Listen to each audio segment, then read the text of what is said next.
Hello बच्चों, कैसे हो? आई होप कि आप लोग बहुत अच्छे होंगे, अच्छे से पढ़ाई कर रहे होंगे। अपनी स्टडी को ठीक ढंग से कंटिन्यू कीजिए और ज़रा सा भी निराश मत होइए, क्योंकि निराश और हताश मन उसी समय हार जाता है जैसे ही आपके अंदर निराशा आ जाती है। तो जरा सा भी निराशा नहीं रखनी है। सब्जेक्ट अलग हो सकता है, अप्रोच एक ही जैसा होना चाहिए। चाहे आपका मैथ हो, चाहे फिजिक्स हो, या केमिस्ट्री हो, या अन्य कोई सब्जेक्ट्स, आर्ट्स के स्टूडेंट्स हों, कोई भी कॉमर्स के हों, आपके सब्जेक्ट्स डिफरेंट हो सकते हैं, but your approach must be the same. और अप्रोच क्या होनी चाहिए? पॉजिटिव। क्लास में भी मैंने कई बार आपको समझाया है कि जब आप पॉजिटिव सोचते हो तो आपके जीवन में वो सारी चीजें होने लगती है जो अच्छी अच्छी होती हैं, पॉजिटिव होती हैं। इसलिए एकदम नेगेटिव नहीं सोचना और तैयारी करते रहना। आज हम लोग रिवीजन क्लास का सेकेंड पार्ट लेकर के आए हैं। 10-11 क्वेश्चन है। क्वेश्चंस कम है, लेकिन चूंकि वो अलग अलग होराइजन को टच करता है, अलग अलग क्षेत्रों को टच करता है, जैसे टेंस से है, प्रपोजिशन से है, तो अपने आप धीरे धीरे कुछ कुछ चीजों को आप समझते चले जाओगे। तो आई होप कि you will enjoy this session. Let us start. First question है, सी डैश बी अबव 40। तो sometimes it happens with us that we can not understand the question. कई दफा हम लोगों के साथ होता है कि हम लोग क्वेश्चन नहीं समझ पाते हैं। तो what you have to do, you have to see the option. तो आप ऑप्शन में चले जाओ और ऑप्शन को चेक करो। C dash B above 40। We have 4 options: will, needs, use to, ought to. तो कई दफा हमें क्लियर तो समझ में आ जाता है, लेकिन कुछ कुछ कई बार कंफ्यूज रहते हैं, तो हम ऑप्शन को पुट करते हैं, रखते हैं, और तब समझने की कोशिश करते हैं इसमें से बेस्ट ऑप्शन क्या है। चलो हम लोग देखते हैं। शी विल बी अबव 40, वो हो जाएगी कितने की? 40 से ज्यादा की हो जाएंगी। एक ये हुआ। सी नीड्स, नीड्स मतलब तो आप जानते हो जरूरत होती है। इसका यहाँ कोई माने तर्क ही नहीं लगता है कि उसको 40 से ज्यादा होने की जरूरत है, ऐसा नहीं। She used to be, used to be का प्रयोग तो आपने सीखा ही मॉडल्स में, हुआ करता था, हुआ करते थे। तो वह 40 की हुआ करती थी, ऐसा थोड़ी होता है। वह 40 की हुआ करती थी, इसका मतलब क्या कि कोई एक्शन के दोहराव को दिखाता है, जैसे, या कोई विशेषण, जैसे कि वह होशियार छात्र हुआ करता था, he used to be an intelligent student. वहां यूज टू बी का प्रयोग, उम्र स्थिर नहीं होती, इसलिए उसमें यूज टू का प्रयोग नहीं होगा। आउट टू ऐसे कर्तव्य के लिए प्रयोग किया जाता है जो अनिवार्यता है, तुम्हें जाना ही चाहिए, यू आउट टू गो। तो यहां पर ना तो आउट टू लगा सकते हो, ना यूज टू लगा सकते हो, ना ही नीड्स लगा सकते हो। You have only one option that is suitable for your question, and that option is will. Second, who is the person dash this picture. Who is the person, कौन आदमी है, कौन आदमी है डैश दिस पिक्चर, इस तस्वीर में। तो एट तो नहीं लगेगा। एट किसी स्टैटिक चीज को, जैसे हम कहेंगे लुक एट द बोर्ड, हाँ, बोर्ड को देखिए, तो ये स्थिर है, तो आप उसको आप देख रहे हो। और आप अगर भाव निकालोगे तो इस तस्वीर में कौन आदमी है, तो ना तो बाय का प्रयोग होगा, ना ही ओवर का प्रयोग होगा। We have only one option left and that is in. केवल एक ही ऑप्शन बचता है, एंड वो क्या है? इन। इनका प्रयोग हम लोग यहां करेंगे। तीसरा देखते हैं, please give me dash cake that is on the table. Article में एक द है, और द के बारे में मैं बता दूं, पहले भी मैंने बताया है, फिर से मैं दोहरा रहा हूं कि जो चीजें हमें पहले से पता है वो चीज है, माने पहले से नोन चीजों के पहले हम लोग द लगाते हैं। जैसे यहां देखो, प्लीज, कृपया, गिव मी, मुझे दीजिए, dash cake that is on the table.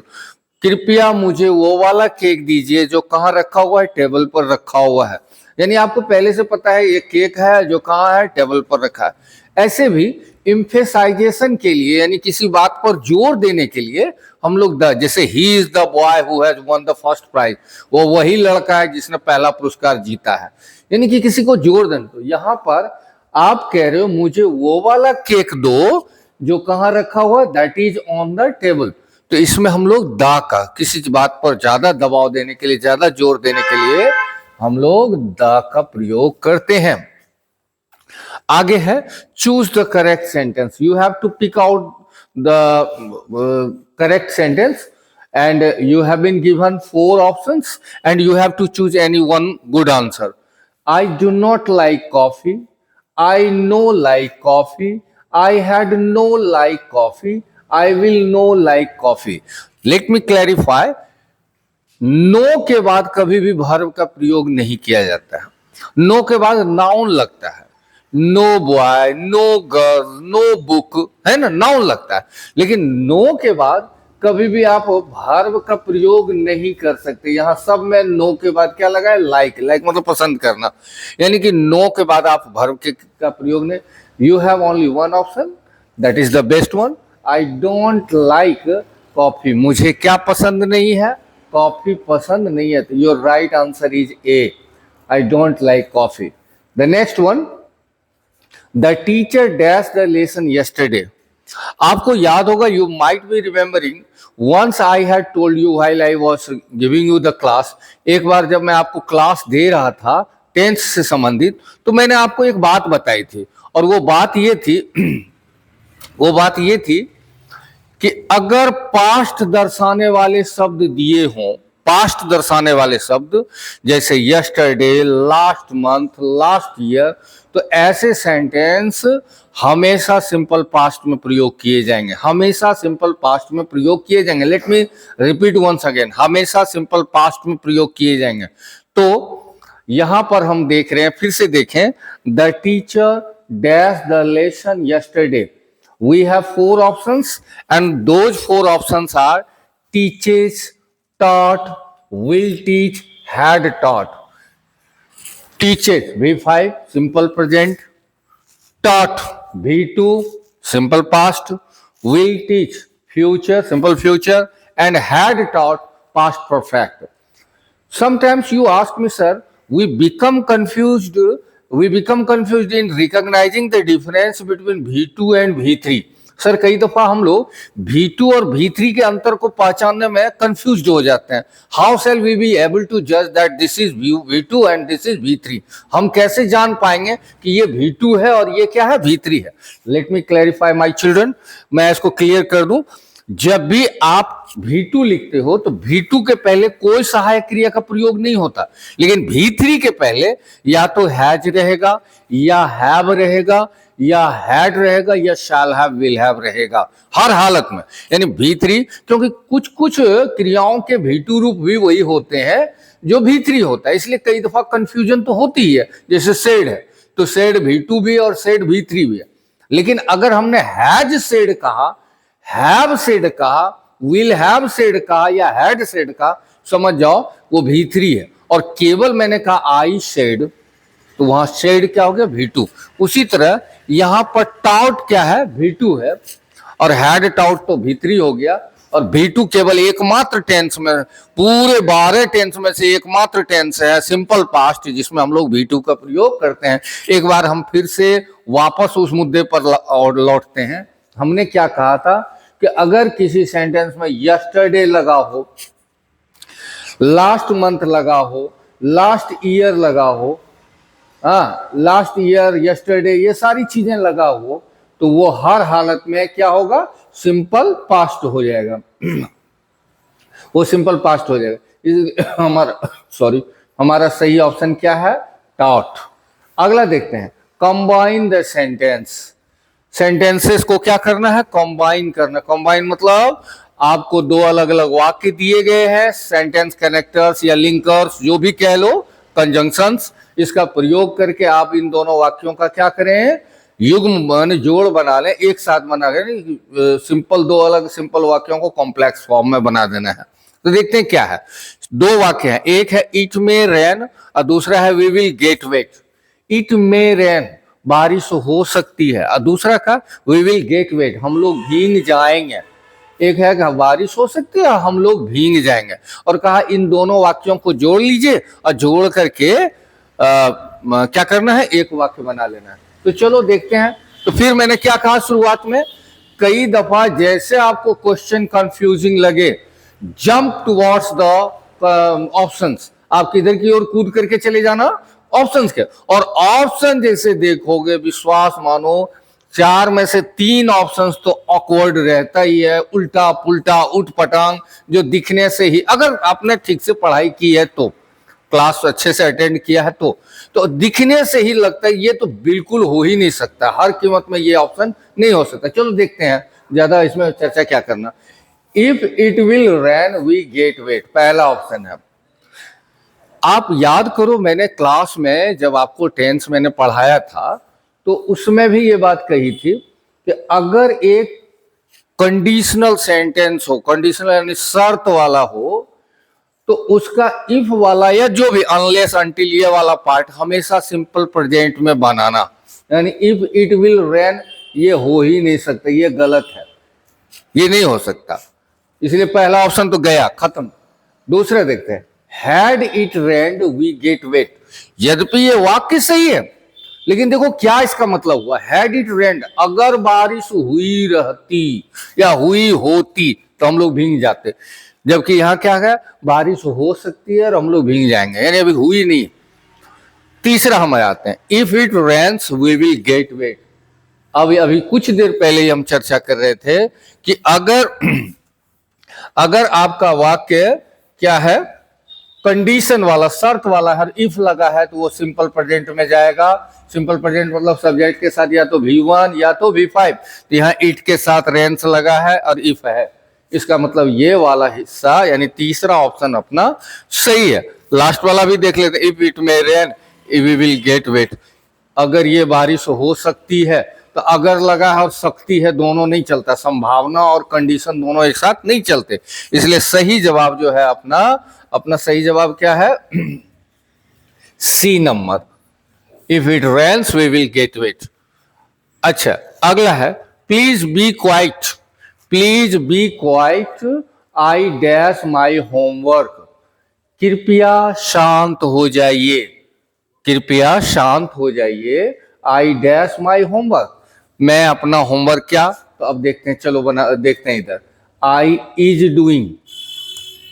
कभी होता है, हंसी लग रही होगी आप लोगों को, आप लोग इतने जानकार हो कि स्वाभाविक रूप से सुन करके ही लगता है आई इज डूइंग। हमने पहले भी कहा कि ऑप्शंस इतने उटपटांग रहते हैं कि थोड़ी सी भी जानकारी रखने वाले बच्चे को बिल्कुल दिक्कत नहीं होती है ऑप्शन को देखने के बाद, और दोनों को रिलेट करने, क्वेश्चन और ऑप्शन को, तुरंत आप समझ जाओगे कि ये सही है या गलत है।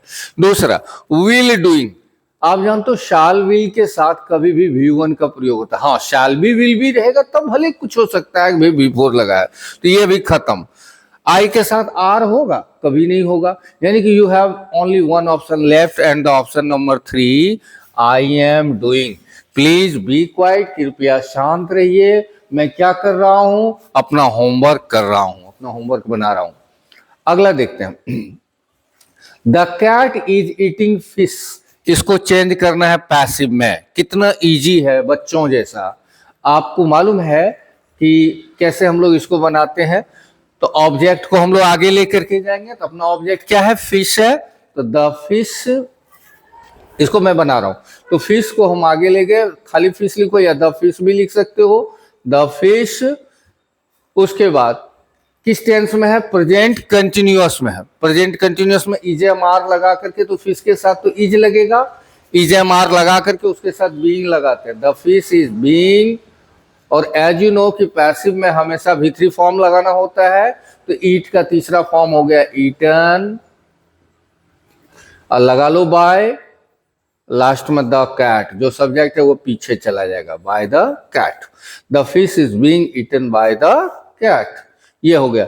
Late us check our options, the fish is being eaten by the cat, the first one, और भी बाकी को देख ले। दूसरा ऑप्शन है the cat ate by the fish, ये तो हो नहीं सकता, बाकी कुछ नहीं होगा, आप देख लेना घर पर। तो यानी कि our the perfect answer is A number, the fish is being eaten by the cat. अगला देखते हैं, Rita dash to the radio. देखो, जो चीज प्रेजेंट में आपको दिख रही है, जैसे ऊपर में था ना, आई डैश माई होमवर्क, तो जो चीजें अभी आपको वर्तमान में चल रही घटना का जिक्र कर रहे हो ना, एकदम निश्चित रूप से उसको प्रेजेंट कंटिन्यूअस में लेना। प्रेजेंट कंटिन्यूअस मतलब सब्जेक्ट के साथ EJMR लगा लेना और V4 लगा लेना। तो देखते हैं, Rita dash to the radio, Rita क्या कर रही है, रेडियो सुन रही है, तो यहाँ तो हैज लिसनिंग हो ही नहीं सकता, हैज के साथ V3 लगना चाहिए, और यहाँ लिसनिंग है। रीता के साथ एम हो ही नहीं सकता, हैड के साथ V3 होगा, यानी सही जवाब क्या है, रीता इज लिसनिंग। अगला देखते हैं, dash classical music for 4 hours every day. Imperative sentence में खास करके सलाह वाला और आदेश वाले वाक्य नॉर्मली शुरुआत ही होते हैं किससे, क्रिया से। क्रिया का हमेशा कौन सा रूप रहेगा, V1। जैसे दरवाजा खोलो, ओपन द डोर, खिड़की बंद करो, क्लोज द विंडो। आप गौर करो, ओपन V1, क्लोज V1, एक गिलास पानी लाओ, bring a glass of water, bring, ये सारे के सारे क्या है, V1।